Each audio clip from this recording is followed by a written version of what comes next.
Order, please. Silence, s'il vous plaît. Ladies and gentlemen. Mesdames et messieurs, silence, s'il vous plaît. Order, please. Silence, s'il vous plaît.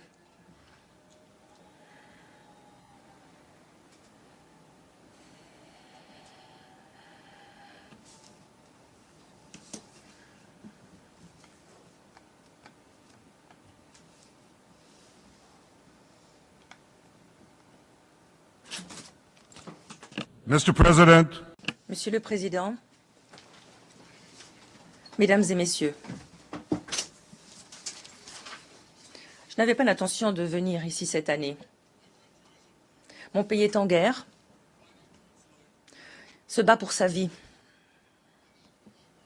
Mais après avoir entendu les mensonges proférés à l'encontre de mon pays par nombre d'intervenants, ici même, j'ai décidé de venir après tout pour remettre les choses à leur place. J'ai décidé de venir pour parler au nom de mon peuple, pour parler au nom de mon pays, pour parler au nom de la vérité. Et voilà la vérité. Israël veut la paix. Israël appelle la paix. Israël a déjà fait la paix et refera la paix.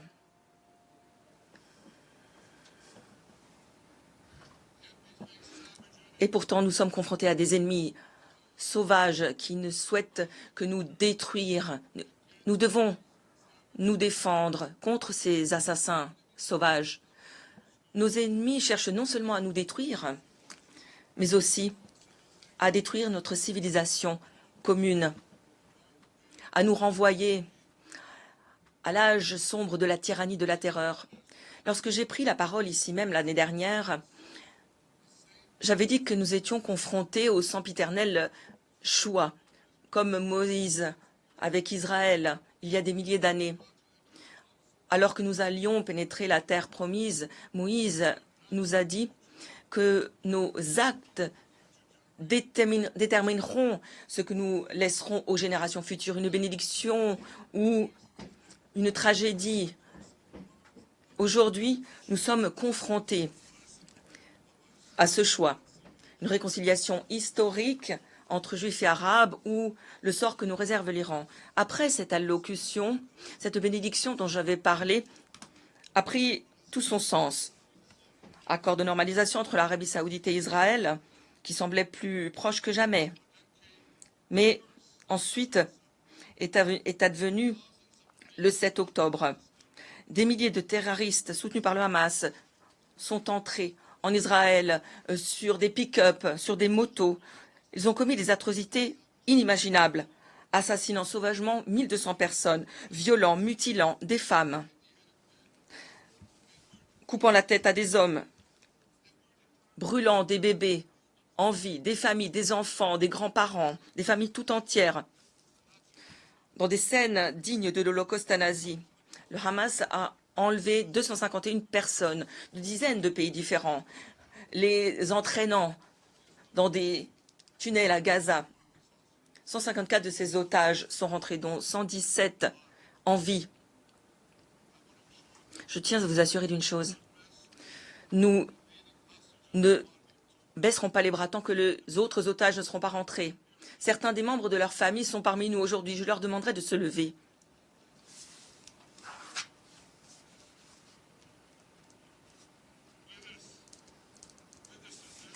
Nous avons Elise Tivi avec nous,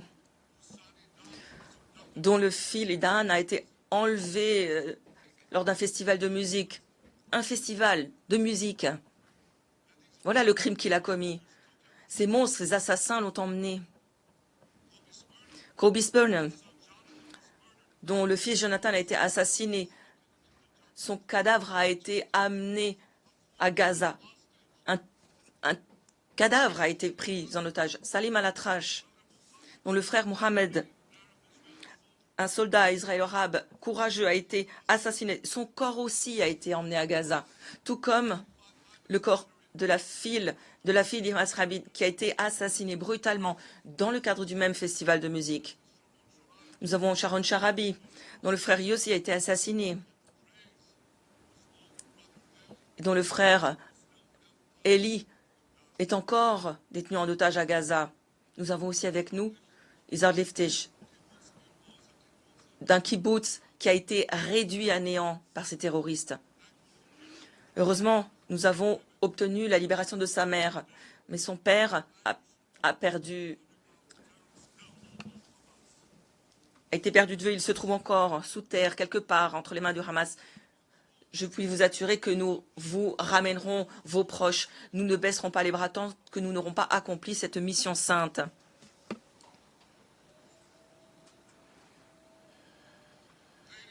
Mesdames et messieurs, la malédiction du 7 octobre a débuté lorsque le Hamas a envahi Israël en provenance de Gaza. Mais il ne s'est pas arrêté là. Israël a été contraint de se défendre sur davantage de fronts organisés par l'Iran. Le 8 octobre, nous avons été attaqués par le Hezbollah depuis le Liban. Depuis lors, plus de 8000 roquettes ont été tirées vers nos villes, nos villages, nos civils, nos enfants. 2 semaines plus tard, les Houthis soutenus par l'Iran au Yémen lançaient des drones et des missiles vers Israël. La première de ces 250 attaques, la dernière remonta hier à Tel Aviv. Des milices en Irak ont visé Israël à des milliers de reprises au cours de l'année écoulée. Poussés par l'Iran, les terroristes palestiniens en Judée et Samarie ont perpétré des dizaines d'attaques et partout en Israël. Et en avril dernier, pour la première fois, l'Iran a attaqué directement Israël depuis son territoire, tirant 300 drones, missiles de croisière et missiles balistiques. J'ai un message pour ces tyrans de Téhéran. Si vous nous frappez, nous vous frapperons.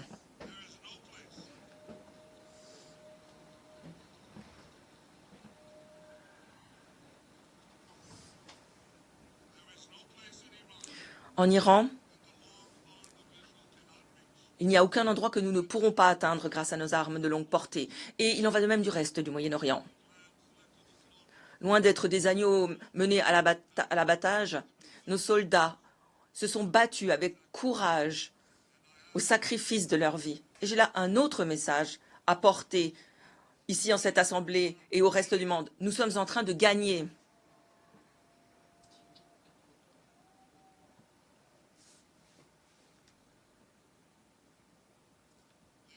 Mesdames et messieurs, alors qu'Israël se défend contre l'Iran sur cette guerre sur bien des fronts, la ligne qui sépare les bénédictions des malédictions ne pourrait être plus claire. Voilà une carte. Je l'ai présentée l'année dernière ici. C'est une carte qui représente la bénédiction Israël et ses partenaires arabes, ce pont entre l'Asie et l'Europe, entre l'océan Indien et la mer Méditerranée.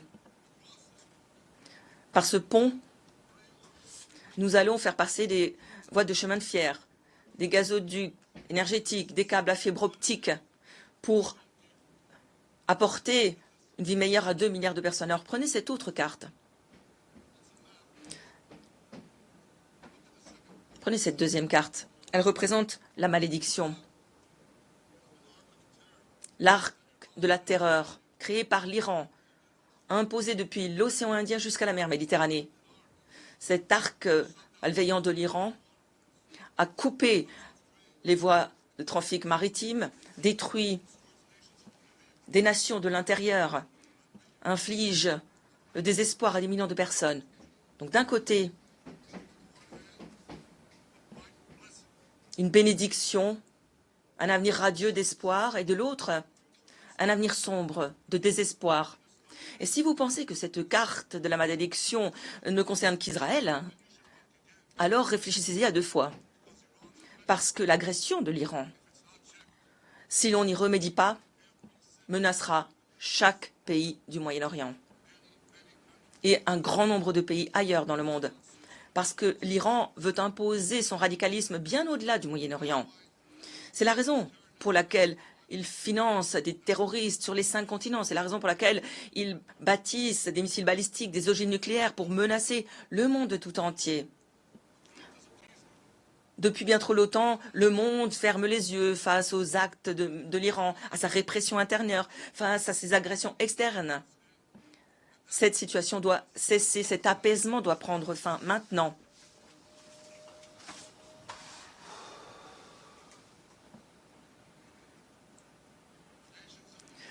Nations du monde, vous devriez tous soutenir le peuple courageux d'Iran qui veut se libérer de ce régime du mal. Les gouvernements responsables devraient non seulement soutenir Israël dans sa lutte contre l'agression de l'Iran, mais devraient rejoindre les rangs d'Israël, rejoindre Israël pour mettre un terme au programme nucléaire iranien.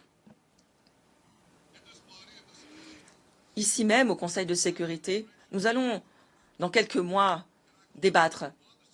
Je demande au Conseil de sécurité de renforcer les sanctions contre l'Iran, parce que nous devons mettre tout en œuvre, tout ce qui est en notre pouvoir doit être fait pour que l'Iran n'obtienne jamais d'armes nucléaires.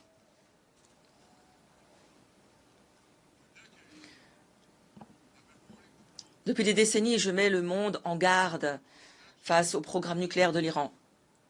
Or, nos actions ont permis de retarder ce programme d'une décennie, mais il n'a pas pris fin. Nous n'avons fait que le retarder. Il est toujours là.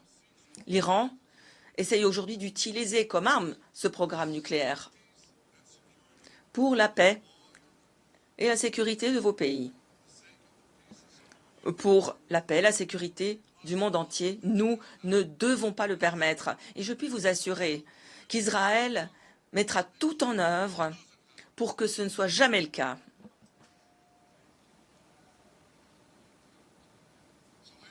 Mesdames et messieurs, la question qui se pose à nous est donc très simple. De ces 2 cartes que je vous ai montrées, laquelle façonnera notre avenir? La bénédiction de la paix et de la prospérité pour Israël, nos partenaires arabes et le reste du monde? Ou la malédiction dans laquelle l'Iran, ses agents veulent nous plonger dans le chaos partout? Israël a déjà fait son choix. Nous avons décidé d'opter pour la bénédiction. Nous sommes en train de bâtir un partenariat pour la paix avec nos voisins arabes, tout en luttant contre les forces de la terreur qui menacent cette paix. Depuis près d'une année, les hommes et femmes courageux des forces de défense israéliennes répriment systématiquement l'armée du terreur du Hamas qui dominait Gaza. Le 7 octobre, jour de l'invasion d'Israël, cette armée de la terreur comptait plusieurs milliers de terroristes, avec quelques 15 000 roquettes, 350 000 terratones, un réseau souterrain plus vaste que le métro de New York qu'ils utilisaient pour semer le chaos sous terre et sur terre une année plus tard. Les forces de défense israéliennes ont tué ou capturé plus de la moitié de ces terroristes, détruisant plus de 90% de leur arsenal de roquettes, éliminant des pans importants de ce réseau de tunnels souterrains. Des opérations militaires importantes ont été menées pour cela. Et dans le cadre de ces opérations, nous avons détruit près de la moitié, je me reprends, près de la totalité des bataillons de la terreur du Hamas, 23 sur 24.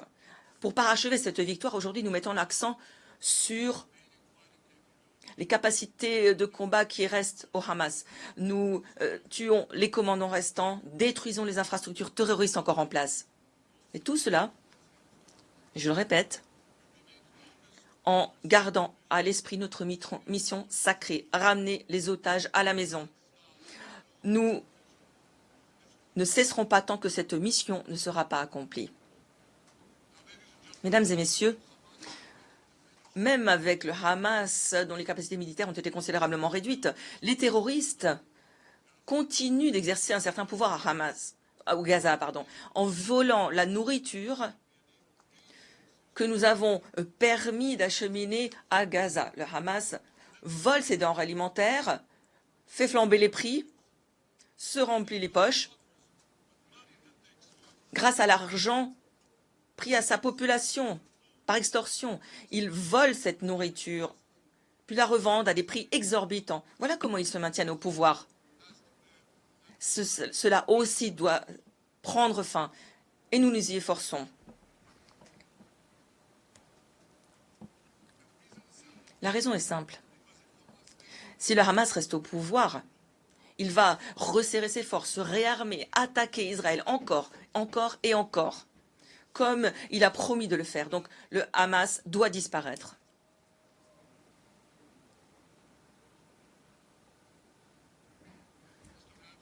Imaginez un instant. Pour ceux qui disent le Hamas doit rester, il doit faire partie du Gaza après la guerre. Imaginez cela. Imaginez si, après la Seconde Guerre mondiale, on avait permis aux nazis, vaincus en 1945, de rebâtir l'Allemagne. C'est inconcevable, c'est ridicule. Ça ne s'est pas passé à l'époque, ça ne va pas se passer maintenant.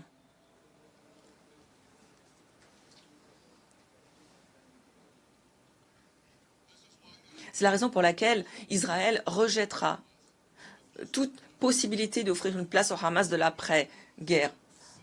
Ce que nous voulons, c'est la démilitarisation, la déradicalisation de Gaza. Ce n'est qu'alors que nous pourrons faire en sorte que ces combats soient les derniers.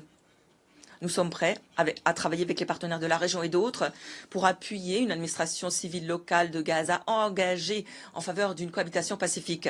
Quant aux otages, j'ai un message à ceux qui les détiennent au Hamas. Laissez-les rentrer, laissez-les partir, tous, toutes. Ceux qui sont en vie aujourd'hui doivent être restitués à leurs familles en vie, et les dépouilles de ceux que vous avez tués avec brutalité doivent être restituées aux familles. Ces familles qui sont avec nous ici aujourd'hui et d'autres en Israël méritent de donner une sépulture digne à leurs êtres chers, un lieu où ils pourront se souvenir de ces victimes et les pleurer. Mesdames et messieurs, cette guerre peut prendre fin dès maintenant. Il suffit pour cela que le Hamas se rende, dépose les armes et libère tous les otages. Dans le cas contraire, nous poursuivrons la lutte jusqu'à la victoire, une victoire intégrale. Nous n'avons pas d'alternative.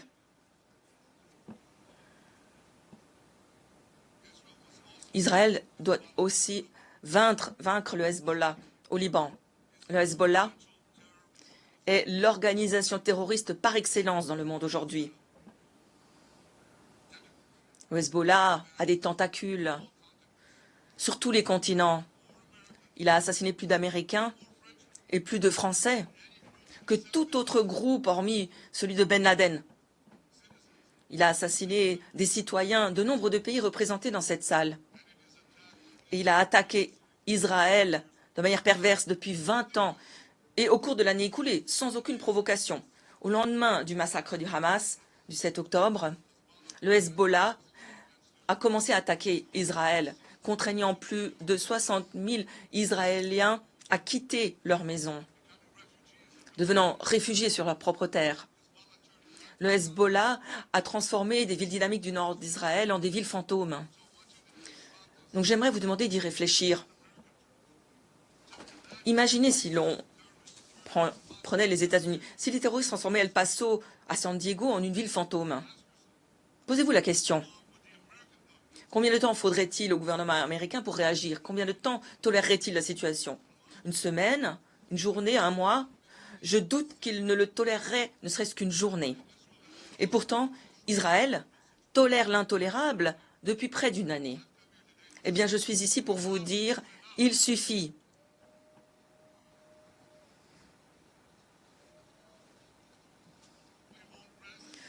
Nous ne cesserons pas d'agir tant que nos citoyens ne seront pas rentrés en sécurité dans leur maison. Nous n'accepterons pas qu'une armée terroriste à notre frontière puisse mener un autre massacre du type du 7 octobre.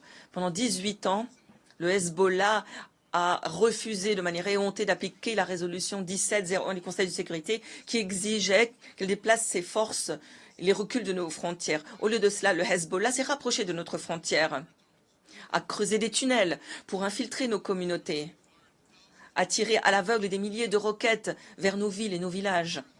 Ils ont tiré ces roquettes, ont lancé ces missiles, non pas depuis des bases militaires, non. Oui, ils le font, bien sûr, mais ils les ont tirés, ces roquettes, ces missiles, à partir d'écoles, d'hôpitaux, d'appartements, dans les maisons privées des citoyens du Liban, menaçant leur propre population. Ils ont mis des missiles dans chaque cuisine, des roquettes dans chaque garage. J'ai dit au peuple du Liban cette semaine, sortez de ce piège de la mort dans lequel vous a mis le Hezbollah. Ne nous laissez pas plonger dans l'abysse. Nous ne sommes pas en guerre avec vous, nous sommes en guerre avec le Hezbollah qui a pris votre pays en otage et menace de détruire le mien. Tant que le Hezbollah choisira le chemin de la guerre, Israël n'aura d'autre choix. Et Israël a pleinement le droit de se débarrasser de cette menace pour permettre à ses citoyens de rentrer chez eux en toute sécurité. Et c'est exactement ce que nous faisons.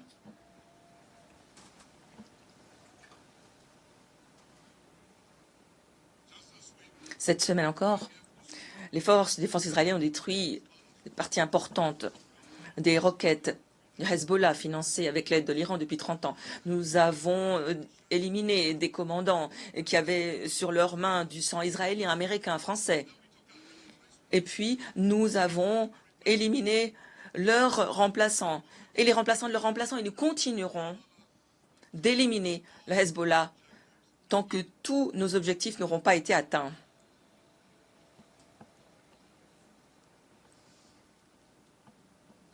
Mesdames et messieurs, nous nous sommes engagés à balayer cette malédiction du terrorisme qui menace toute société civilisée. Mais pour réaliser la bénédiction d'un nouveau Moyen-Orient, nous devons poursuivre sur le chemin que nous avons tracé avec les accords d'Abraham il y a 4 ans. Ce qui signifie avant tout parvenir à un accord de paix historique entre Israël et l'Arabie saoudite.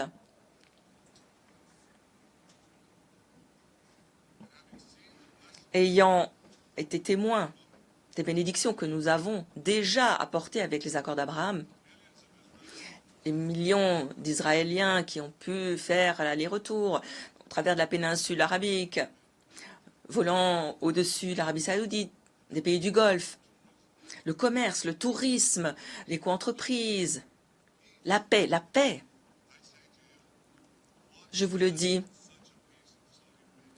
cette paix avec l'Arabie saoudite serait source de bénédictions remarquables. Elle doperait la sécurité et l'économie de nos deux pays.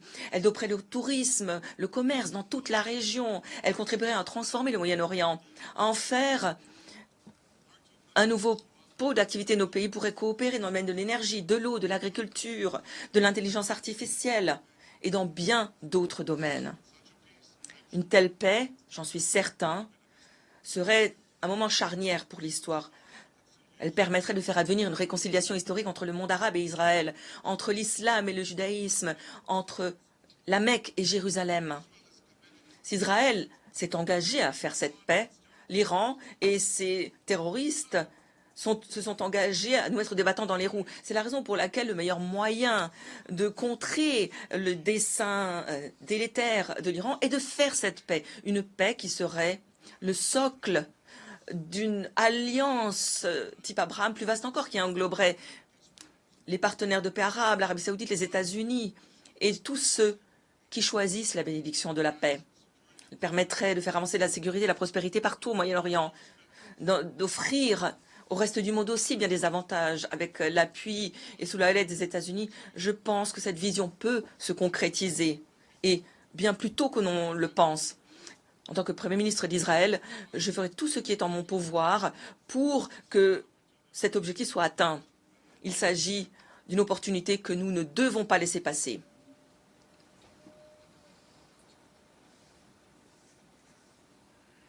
Mesdames et messieurs, Israël a fait son choix. Nous voulons aller de l'avant vers une ère radieuse de paix et de prospérité. L'Iran et ses agents ont fait leur propre choix. Ils veulent revenir à l'ère de la terreur, de la guerre, à l'ère des ténèbres. J'ai maintenant une question à vous poser. Je vous adresse cette question à vous. Quel est le choix que vous allez faire? Est-ce que vos nations seront aux côtés d'Israël, du côté de la démocratie et de la paix? Ou allez-vous être du côté de l'Iran, une dictature brutale qui assujettit son propre peuple, exporte le terrorisme partout dans le monde? Dans le cadre de cette bataille entre le bien et le mal, nous ne devons pas nous leurrer. Lorsque vous êtes aux côtés d'Israël, vous êtes du côté de vos valeurs. Vous défendez vos propres intérêts. Oui, nous nous défendons, mais nous défendons aussi vos pays contre un ennemi commun qui, au travers de la violence du terrorisme, veut détruire notre mode de vie. Donc nous ne devrions pas nous y tromper. Malheureusement, d'aucuns se trompent. Dans bien des pays.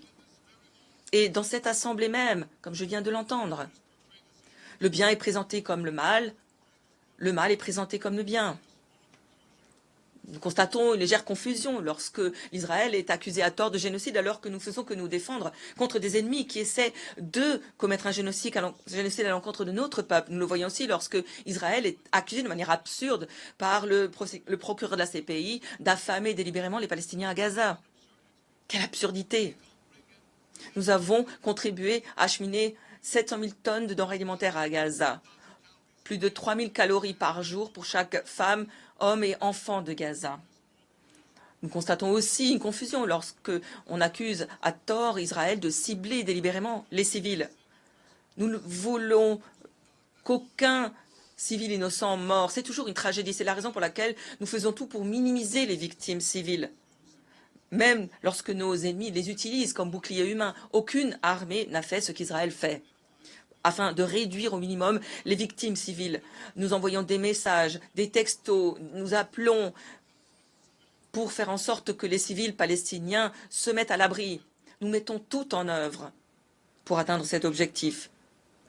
Nous constatons une autre confusion importante lorsque les autoproclamés progressistes manifestent contre la démocratie israélienne. Est-ce qu'ils ne se rendent pas compte qu'ils appuient ici les terroristes de Téhéran, de Gaza, ceux qui assassinent des femmes, des manifestants, des femmes parce qu'elles ne se couvrent pas les cheveux? Selon les services de renseignement américains, l'Iran alimente, finance bien des manifestants, peut-être certains d'ailleurs, qui se trouvent en dehors même de ce bâtiment alors que je vous parle. Mesdames et messieurs, le roi Salomon, qui a régné sur notre capitale, Israël, il y a 3000 ans, avait dit une chose. Vous l'aurez déjà entendu, il avait dit « Rien de nouveau sous le soleil ». Eh bien, à l'ère des voyages dans l'espace, de la physique quantique, de l'intelligence artificielle, d'aucuns feraient valoir que l'on pourrait s'interroger sur cette affirmation. Mais il est une chose qui est indéniable, rien de nouveau aux Nations Unies.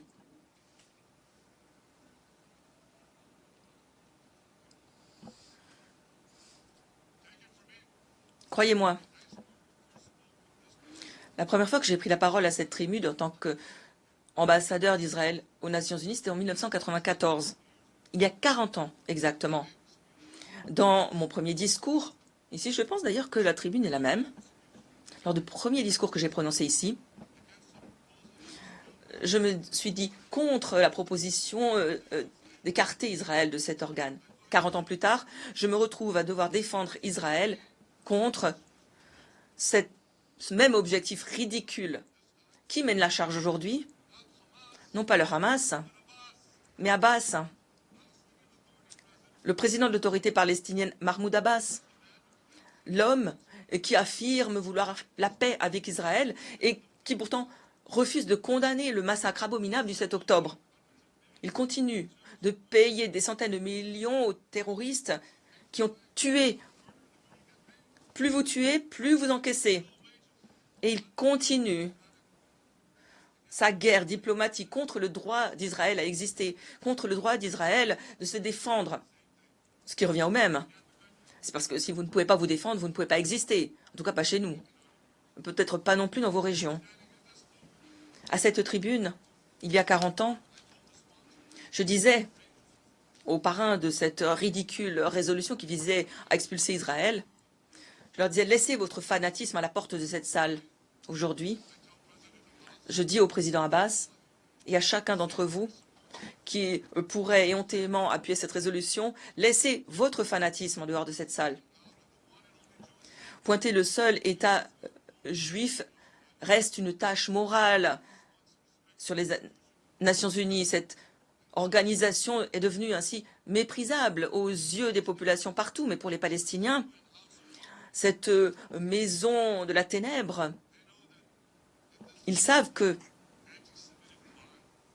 dans le cadre de ce déferlement d'antisémitisme, la grande majorité veut diaboliser l'État juif. Dans le cadre de cette société plongée dans l'antisémitisme, toute allégation ridicule est soutenue par une majorité de personnes. Cette dernière décennie, davantage de résolutions ont été adoptées contre Israël, ici même, à l'Assemblée générale des Nations unies, que contre le reste du monde. Plus de 2 fois plus de résolutions contre Israël depuis 2014. Cet organe a condamné Israël 174 fois et les restes des pays du monde ont été condamnés à 73 reprises. Plus de 100 condamnations supplémentaires pour l'État juif. Quelle hypocrisie! Parlons de 2 poids 2 mesures, c'est une blague.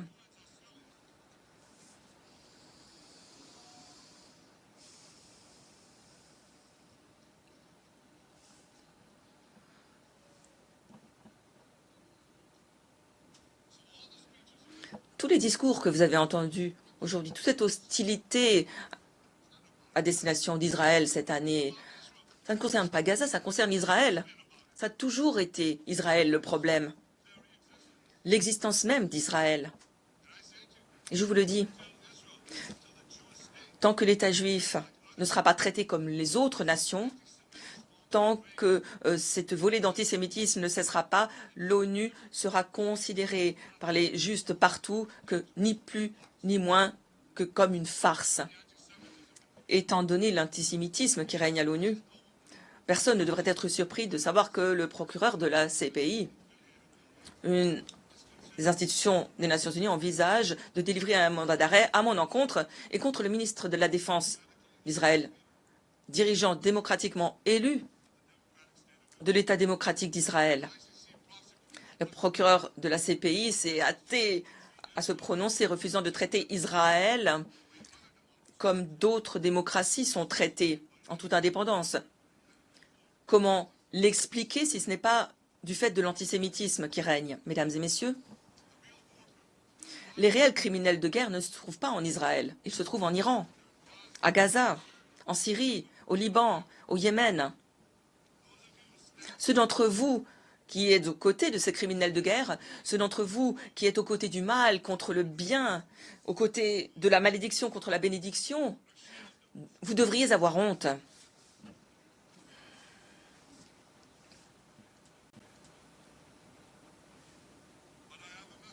Mais j'ai un message pour vous. Israël gagnera cette bataille. Elle l'emportera parce que nous n'avons pas d'autre choix.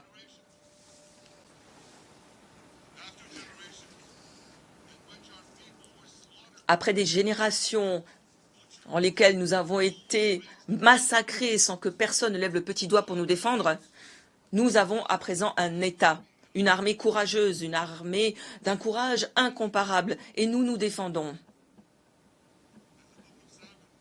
Comme dans la Bible, le livre de Samuel le dit, l'éternité d'Israël ne faiblira pas.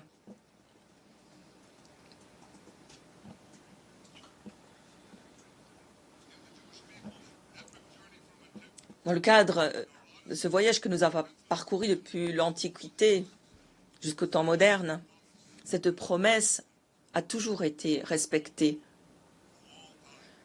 Elle restera vérité jusqu'à la fin des temps.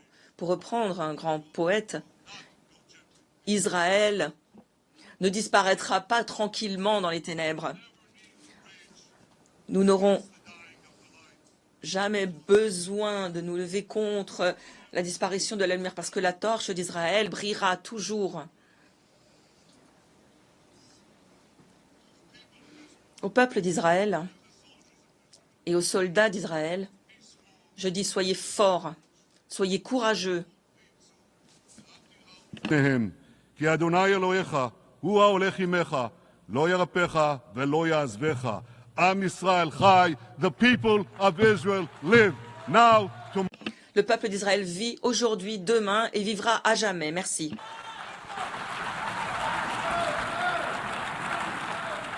On behalf Au nom de l'Assemblée, je remercie le Premier ministre de l'État d'Israël